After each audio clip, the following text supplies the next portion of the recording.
Hi everyone, मैं रोहन यादव आप सभी का एक बार फिर से अपने यूट्यूब चैनल पर स्वागत करता हूं। जैसा कि आप सभी लोगों को पता है कि मैं अपने यूट्यूब चैनल पर समाज कार्य से संबंधित संपूर्ण जानकारी प्रोवाइड कराता हूं। आज मैं आप लोगों से चर्चा करूंगा एनटीए यूजीसी नेट सिलेबस के अनुसार अगर चले तो यूनिट नंबर 7 में अगर हम देखेंगे तो सामाजिक विकास लिखा हुआ है, यानी सोशल डेवलपमेंट लिखा हुआ है। और मैंने सोशल डेवलपमेंट के बारे में आप लोगों को पढ़ा चुका हूँ। उसके संबंध में आज हम लोग कुछ महत्वपूर्ण प्रश्न देखेंगे। 25 जून 2022 को एनटीए ने, नेशनल टेस्टिंग एजेंसी ने, एक नोटिस पब्लिश किया है जिसमें बताया गया है कि 8 जुलाई से लेकर 14 अगस्त तक 8 जुलाई से लेकर 14 अगस्त तक आप लोगों का एग्ज़ाम जो है कंडक्ट किया जाएगा। और मैं आपको बता दूं कि ये यूजीसी नेट दिसंबर 2021 और जून 2022 का एग्ज़ाम जो है हो रहा है 8 जुलाई से 14 अगस्त के बीच में। याद रखिएगा आप सभी लोग। एक चीज़ और बता दूं कि हो सकता है आप लोगों को एक और नोटिस मिले। अभी अभी एग्जैक्ट डेट नहीं आई है ये कि कौन सी डेट पे कौन सा सब्जेक्ट है। जैसे हम लोग सोशल वर्क की तैयारी करते हैं तो अब हमें पता नहीं है कि सोशल वर्क का एग्ज़ाम कि 8 को है कि 12 है या 13 या 14 अगस्त को है, कब है। तो ये हो सकता है आपको एक बार फिर नोटिस पब्लिश करे, उसमें एग्ज़ाम डेट या तो फिर एडमिट कार्ड के साथ भी आप लोगों को देखने को मिल सकता है। और यदि वो डेट निकालेगा तो ज़्यादा से ज़्यादा 7 डेज़ के अंदर में ही निकालेगा, ठीक है, कि कौन सी डेट पर कौन से सब्जेक्ट का एग्ज़ाम होने वाला है। तो अब से आप लोग जो है इसकी तैयारी अच्छे तरीके से करना स्टार्ट कर दीजिए, क्योंकि समय आप लोगों के पास कम है। मान कर चलिए कि आपके साथ केवल 1 महीने का टाइम है, ठीक है, केवल 1 महीने का समय है। हालांकि इसने 8 जुलाई बताया है, तो आप ये समझ सकते हैं कि अगर आपका 8-9 जुलाई है तो यानी स्टार्ट ही हो जाएगा। यदि अगस्त में आप लोगों का पेपर जाएगा तो मान चलिए 1 महीने का समय है आप लोगों के पास। तो अब हम लोग जो है सिलेबस को तीव्र गति से कवर करेंगे। क्लासेस आपको 2 मिल रही हैं। एक क्लासेस शाम को 6 से 7 मिल रही है और एक क्लास शाम को आपको 8 से 9 मिल रही है। अगर कोई एनटीए यूजीसी नेट का अगर 1 महीने का क्लास परचेज करना चाहता है तो उसमें आपको पूरा नोट्स आपको दिए जाएंगे और हम एक मोटा मोटा कवर करेंगे, मेन पॉइंट को कवर करेंगे जहां से एनटीए यूजीसी नेट समाज कार्य से प्रश्न उठाता है। अगर उसकी क्लास आप लेना चाहते हैं तो मैंने 999 रुपये का एक क्लास आप लोगों के लिए चला रखा हूं, तो आप फीस पेमेंट करके इस क्लास को ज्वाइन कर सकते हैं। यदि आपको जानकारी चाहिए एनटीए यूजीसी नेट समाज कार्य से संबंधित तो 8506031308 पर आप संपर्क करके क्लास को ज्वाइन कर सकते हैं, ठीक है। चलिए हम बात करते हैं प्रश्नों पर। हमारे सामने पहला प्रश्न ये है कि लोकप्रिय असामाजिक बच्चों को आम तौर पर क्यों ऐसा नाम दिया जाता है। आप देखिए ऑप्शन ए, अकादमी और सामाजिक क्षमता दिखाने के लिए, कि सम कक्षाओं के साथ संवेदनशील होते हैं इसलिए। और ऑप्शन आपका अगर हम बात करें सी के बारे में तो ऑप्शन सी आपसे क्या बोल रहा है कि एथलीट और शारीरिक रूप से सुसंगठित के लिए। और ऑप्शन नंबर 4 की बात करते हैं तो वयस्कों के अधिकार को चुनौती देने के लिए। तो यहाँ पे अगर हम बात करें लोकप्रिय असामाजिक बच्चे के आमतौर पर ऐसा क्यों नाम दिया जाता है, तो आप ध्यान रखिएगा यहाँ पर वयस्कों के अधिकार को चुनौती देना, ठीक है। ऑप्शन नंबर आपका यहाँ पे जो 4 नंबर पर है यही आपका करेक्ट रहेगा। अब यहाँ पे आपको जानना ज़रूरी है, असामाजिक बच्चों में ऐसे व्यवहार होते हैं जो दूसरों की भलाई के लिए नुकसान पहुंचाने वाले या उसमें कमी करने वाले कार्य होते हैं।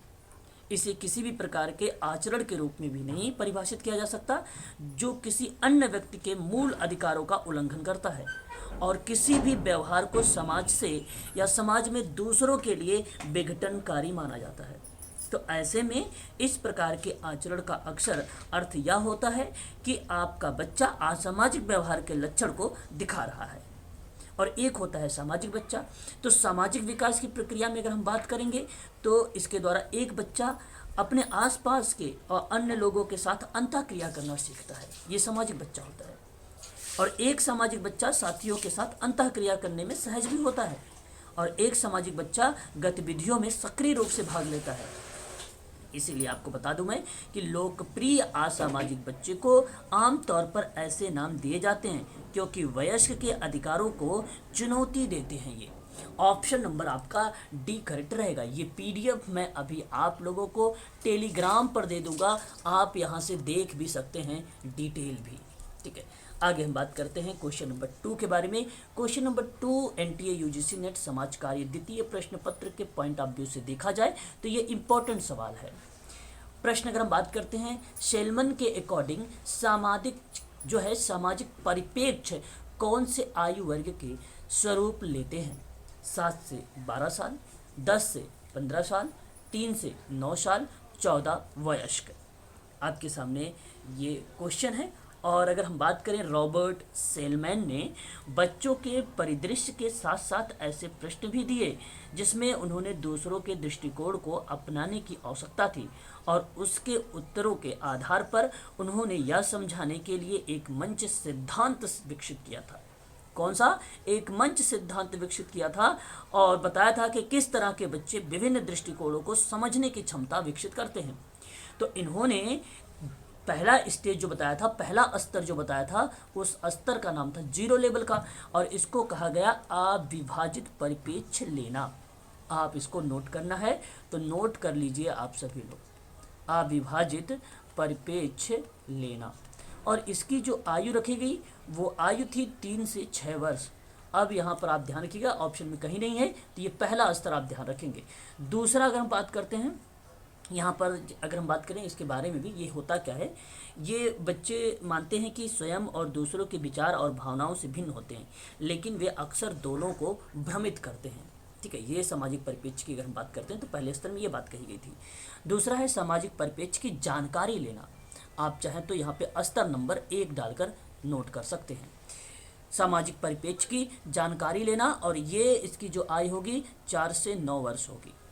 बच्चे समझते हैं कि अलग अलग परिप्रेक्ष्य में हो सकते हैं क्योंकि लोगों की अलग अलग जानकारी तक पहुंच सकती है, तो इसलिए ऐसी बातें दूसरी स्तर पर किया गया था, पहले स्तर पर किया गया था। स्तर नंबर 2 पे बात करेंगे अगर हम लोग। स्तर नंबर 2 को इन्होंने आत्मचिंतन परिप्रेक्ष्य लेने की बात किया, जिसकी आयु रखी इन्होंने 7 से 12 वर्ष। ध्यान रखेंगे आप सभी लोग। और अगर हम बात करते हैं स्तर नंबर 3 को लेकर, स्तर नंबर 3 को बोला गया तृतीय पक्ष परिप्रेक्ष्य, जिसकी आयु रखी गई 10 से 15 वर्ष। और चौथा स्तर इन्होंने बताया था, स्तर नंबर 4 की बात अगर हम लोग करें तो सामाजिक परिप्रेक्ष्य था जो वयस्कों के लिए था, जो 14 वर्ष। मतलब यदि व्यक्ति यह समझता है कि तीसरे पक्ष के परिप्रेक्ष्य को बड़े सामाजिक मूल्यों की एक और अधिक प्रणालियों को से भी प्रभावित हो सकता है, तो इस स्तर पर व्यक्ति को सामाजिक परिप्रेक्ष्य का विकास होता है। तो यहाँ पे आप समझ गए होंगे कि रॉबर्ट सेलमैन के अकॉर्डिंग सामाजिक परिप्रेक्ष्य 14 वर्ष की आयु से वयस्कता तक विकसित होती है। तो ऑप्शन नंबर आपका यहाँ पे जो 4 लिखा हुआ है ये सही है। आगे बात करते हैं क्वेश्चन नंबर, हम लोग यहाँ पे देखिए पूरी डिटेल आप लोगों को मिलेगी। और आजकल एनटीए यूजीसी नेट इस तरीके का प्रश्न जो है पूछता है, और नीचे 2 कथन दे देता है, इन कथनों पर आपको विचार करना है। तो देखिए जरा, प्रश्न ये कह रहा है कि प्रतिक्रियात्मक का संकेत उस रीति से है जिसमें वाक व क्रिया उस सामाजिक दुनिया के अंग है जिसमें वे अवस्थित हैं। क्या ये पॉइंट आपको क्या बताती है, क्या यह पॉइंट सत्य है या असत्य है? तो मैं आपको बता दूं, ये जो कथन लिखा गया है कि प्रतिक्रियात्मक का संकेत उस रीति से है जिसमें वाक और क्रिया, वाक मतलब स्पीक होता है, और एक्शन, क्रिया का मतलब एक्शन होता है, उस सामाजिक दुनिया के अंग है जिसमें वे अवस्थित हैं, और ये बात सत्य है। बात करते हैं, प्रतिक्रियात्मक एक फिसलन भरी संकल्पना है क्योंकि उसके या इसके पक्ष व विपक्ष दोनों ओर के तर्क हो सकते हैं और भिन्न भिन्न अर्थ भी हो सकते हैं। तो आपको बता दूं, ये भी स्टेटमेंट सत्य है, इसलिए आप लोग कहेंगे कथन 1 और दूसरा, यानी दोनों कथन आपका यहाँ पे जो है सत्य है। एनटीए यूजीसी नेट ऐसे प्रश्न बनाता है। ये प्रश्न थे अप्लाइड या कंसेप्चुअल के बेस पे आधारित था। ठीक है, इस चीज को आप ध्यान रखिएगा। सामाजिक प्रतिक्रियात्मक एक उच्च स्तर व्यक्तियों द्वारा अपने क्रिया के मानदंड, रुचि, राजनीति, इच्छा आदि का आकार देने को परिभाषित करती है। तो याद रखिएगा, यहाँ पर स्टेटमेंट जो होगा वो पहला वाला सही माना जाएगा। यहाँ पर आप नीचे देखेंगे तो व्याख्या भी आपको मिल जाएगी। क्वेश्चन नंबर 4 की बात कर लेते हैं हम लोग। क्वेश्चन नंबर 4 भी हमारे सामने इंपॉर्टेंट है। कह रहा है, मूलतः सभी समतावादी समाज ऐसे समाज हैं जो व्यक्तिक स्वतंत्रता को संरक्षित नहीं करते, अधोल्लिखित कथनों में से कौन सा कथन उपरोक्त के संदर्भ में सही है। यानी आपको प्रश्न है, समतावादी समाज ऐसे समाज से जो व्यक्तिगत स्वतंत्रता को संरक्षित नहीं करता है, उसी के पॉइंट ऑफ व्यू पे आपको बताना है कि कौन सा स्टेटमेंट आपका संदर्भ में सही है। तो पहला अगर हम बात करें यहाँ पे पहले स्टेटमेंट में, कोई भी मूलतः समतावादी समाज ऐसा समाज नहीं जो व्यक्तिगत स्वतंत्रता को संरक्षित करता हो। दिए गए कथन का यह परिवर्तित वाक्य है और तार्किक रूप से समतुल्य है। तो मैं अगर आपसे बात करूं, यहाँ पर मूलतः सभी जो है समतावादी समाज ऐसे समाज हैं जो व्यक्ति स्वतंत्रता को संरक्षित नहीं करते हैं। और यह स्टेटमेंट को अगर ध्यान में रखा जाए तो यहाँ पर उसी स्टेटमेंट के आधार पर पहला वाला स्टेटमेंट ये आपका सही माना जाएगा। बाकी अगर आप देखेंगे तो यहाँ पे देखिए, कोई भी मूलतः समतावादी समाज ऐसा समाज नहीं जो व्यक्ति स्वतंत्रता को संरक्षित करता है। दिए गए यह कथन का प्रवर्तिक वाक्य है, गलत जवाब तार्किक, और वहाँ पे भी असमतुल्य, ठीक है, असमतुल्य गलत जवाब। यहाँ पर आपका पहला वाला स्टेटमेंट असमतुल्य की वजह से ये गलत हो गया। दूसरा में समान बता दिया, गलत हो गया। और तीसरे में बता दिया इसने प्रतिकूल, क्या बता दिया, प्रतिकूल बता दिया, और प्रतिकूल की वजह से यहाँ पर ये चीज़ें गलत हो गई। ठीक है, तो ऑप्शन नंबर पहला आपका करेक्ट जवाब रहेगा क्वेश्चन नंबर 4 का। ठीक है, इसकी भी व्याख्या आप लोगों को इसके नीचे मिल जाएगी क्वेश्चन के। मैं इसकी पीडीएफ आप लोगों को टेलीग्राम पर दे दूंगा। ठीक है, यदि आप एनटीए यूजीसी नेट समाज कार्य से ऑनलाइन क्लास को परचेज करना चाहते हैं, मात्र 999 रुपये में आपके लिए क्लासेस चलाई जा रही है, जिसमें आप लोगों को प्रीवियस ईयर की जो है प्रीवियस टाइम की जो हम लोगों ने जो क्लासेस लिया है उसके वीडियो भी दिया जाएगा आप लोगों को। और लाइव क्लासेस आपको 2 मिलेंगी, शाम को 6 से 7 मिलेगा और 8 से 9 आपकी क्लासेस दी जाएगी। और प्रत्येक संडे को आपको जो है प्रीवियस ईयर का क्वेश्चन पेपर सॉल्व करवाया जाएगा। इस बार 2008 का होगा पेपर। तो अब हम लोग थोड़ा सा तीव्र गति से करेंगे क्वेश्चनों को भी, और तीव्र गति से आप लोग कंटेंट को भी पूरा करेंगे।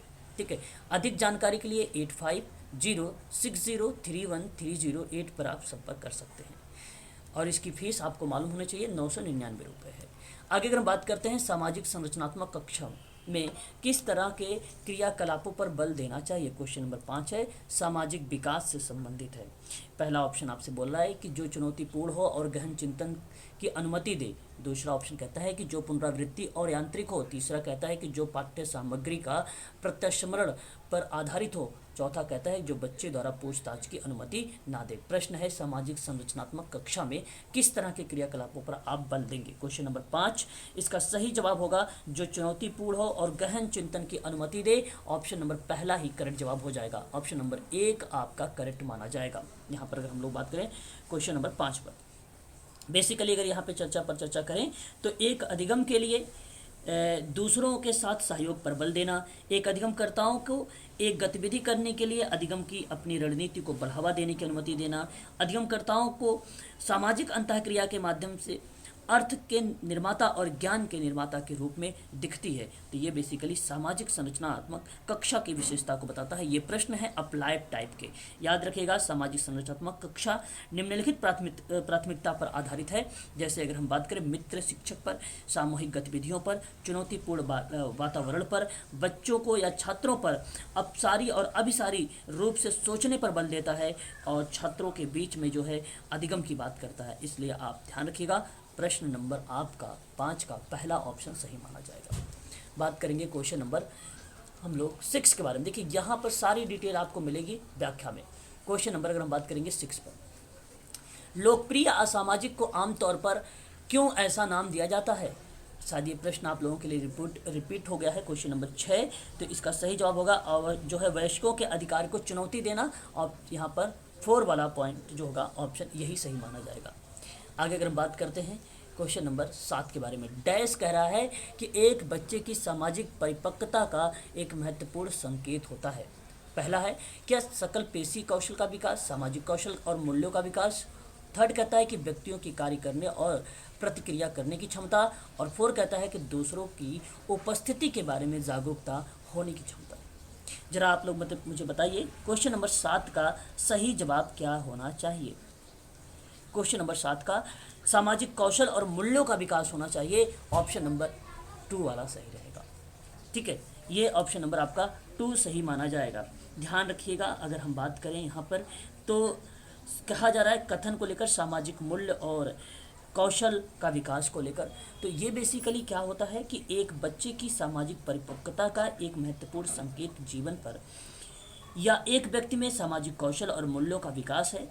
और एक बच्चे को सामाजिक तब कहा जाता है जब वह उस समूह के कुछ मानकीकृत तरीकों या मानदंडों के अनुसार व्यवहार करता है, जिसमें उसका पालन पोषण भी होता है। तो यहाँ पर आपका पहला वाला ही करेक्ट जवाब हो जाएगा। बाकी आप अगर हम बात करें सकल पेशीय के लेकर, यहाँ क्यों नहीं, क्योंकि यह उचित नहीं है, क्योंकि सकल पेशीय कौशल सामाजिक परिपक्वता से संबंधित नहीं है या बच्चे के शारीरिक विकास से संबंधित है, इसलिए ये गलत हो जाएगा।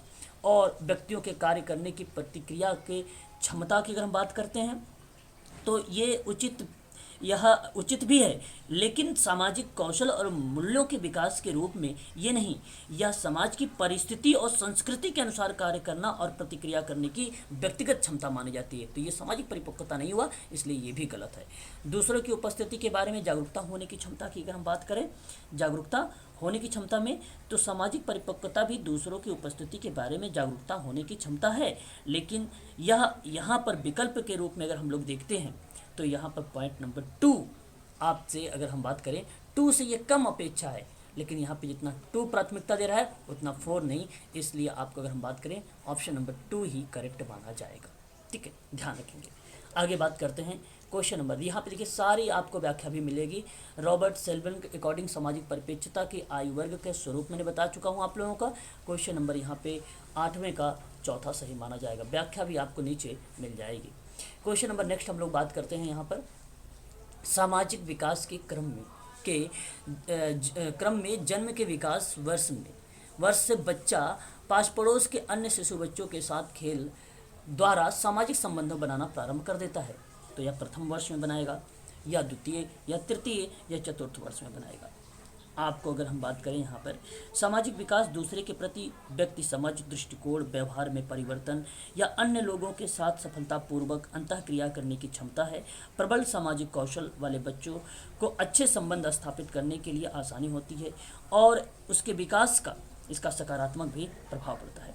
तो यहाँ अगर हम बात करें पहले वर्ष में क्या होता है कि ध्यान आकर्षित करने के लिए विभिन्न गतिविधियों को अजमाता है। दूसरी की अगर हम बात करते हैं तो गतिविधियों में वयस्क के साथ सहयोग करना सीखता है इसमें। ठीक है, तीसरे में अगर हम बात करते हैं तीसरा ले तो बच्चे और माता पिता का क्रम निर्भर हो जाता है और उन्हें अपनी पहचान का एहसास होता है और वह धीरे धीरे मजबूत होता जाता है। अब वे वास्तव में पड़ोस के बच्चों के साथ खेलेंगे। इस प्रक्रिया में समझते हैं कि प्रत्येक किसी की सोच एक जैसी नहीं होती है, तो प्रत्येक बच्चे में अद्वितीय क्षमता होती है और ये दूसरों की भावनाओं के प्रति अधिक संवेदनशील होते हैं। इसलिए तृतीय वर्ष आपका करेक्ट जवाब रहेगा। यहाँ पे आप ध्यान रखिएगा। चौथे वर्ष की अगर हम बात करें तो आयोजन करना और मित्र बनाना शुरू कर देते हैं। यहाँ पर इस चीज़ को आप ध्यान रखिएगा। तो यहाँ पर आपका सही जवाब हो जाएगा ऑप्शन नंबर 3 आपका करेक्ट माना जाएगा। बात करते हैं क्वेश्चन नंबर हम लोग 9 के बारे में। अच्छा 9 हमने कम क्लियर कर रखा है। क्वेश्चन नंबर 10 देखते हैं। अच्छा यहाँ पे 9 ही ये था।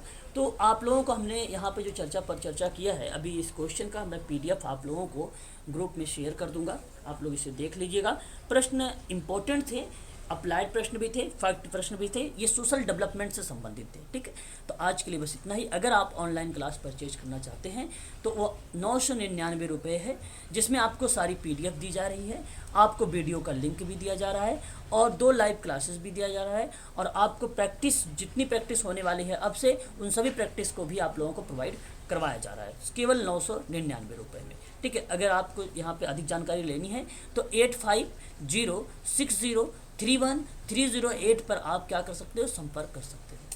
ठीक है, आज के लिए बस इतना ही।